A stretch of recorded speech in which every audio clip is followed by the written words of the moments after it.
Bonjour. Je vais vous parler du respect. Vous savez que dans un des commandements du Shabbat exige que nous respections nos parents.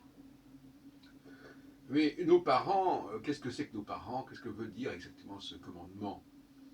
Ce commandement, il signifie en fait le respect de la verticalité, par opposition ou en dialectique avec l'horizontalité.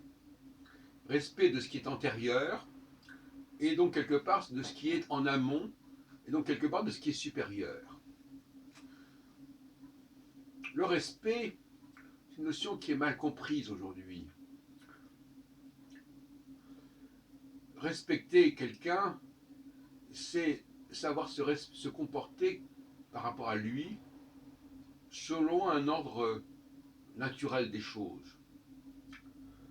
Ça veut dire forcément se mettre à égalité avec lui, au contraire.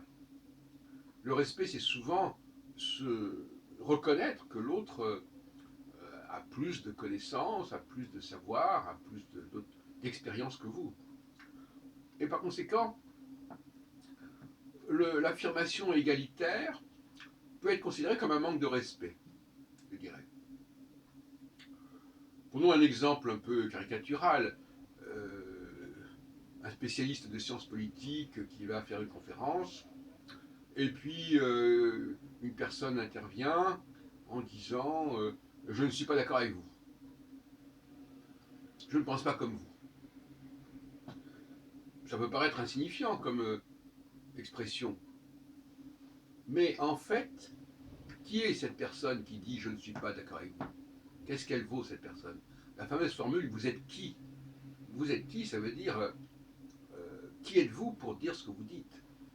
Qui êtes-vous pour vous mettre en avant?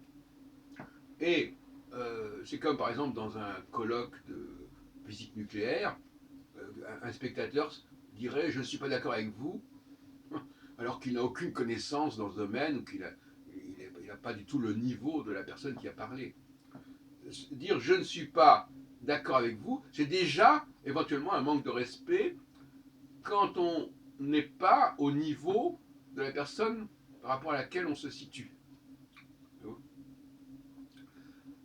Dire tenir quelqu'un en respect, ça veut dire aussi cela. Ça veut dire que, voilà, il faut aussi que chacun reste à sa place. Et malheureusement, dans un monde égalitaire, on ne respecte pas les gens, ou plus exactement, les petits veulent être respectés à l'égal des grands, ce qui est déjà tout à fait scandaleux, et tout à fait en contradiction avec le respect des parents, au sens large du terme. Le respect de ceux qui sont plus âgés, plus avancés, qui connaissent davantage de choses. On n'a pas à se mettre à leur niveau. Et ce jeu, on est dans le domaine du grammatical, n'est-ce pas? Le je, le mon, tout ça, le mais, le ce, tout ça, ça crée de la confusion parce que tout le monde, un enfant peut dire aussi je veux. Un enfant de 8 ans ou de 5 ans peut dire je veux. Il peut dire ma maison. Bon, est-ce que c'est vraiment sa maison? Voilà. Donc, on s'approprie des choses, notre ceci, notre cela. Hein, on s'approprie. Quelqu'un dit notre, alors moi je dis aussi notre. Voilà. Donc, le langage oral est beaucoup plus valable que le langage écrit sur ce plan-là. Voyez-vous. Parce que le langage oral, on sait qui parle. Le langage écrit, quelqu'un dit je, quelqu'un dit mon, on ne sait pas qui parle. Donc finalement, on peut récupérer l'écrit de l'autre.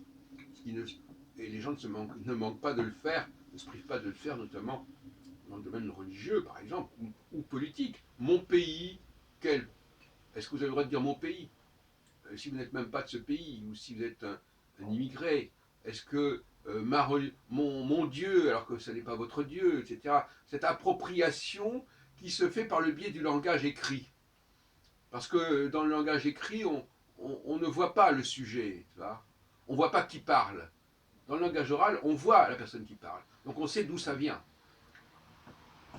Voilà ce que je voulais vous dire à ce sujet.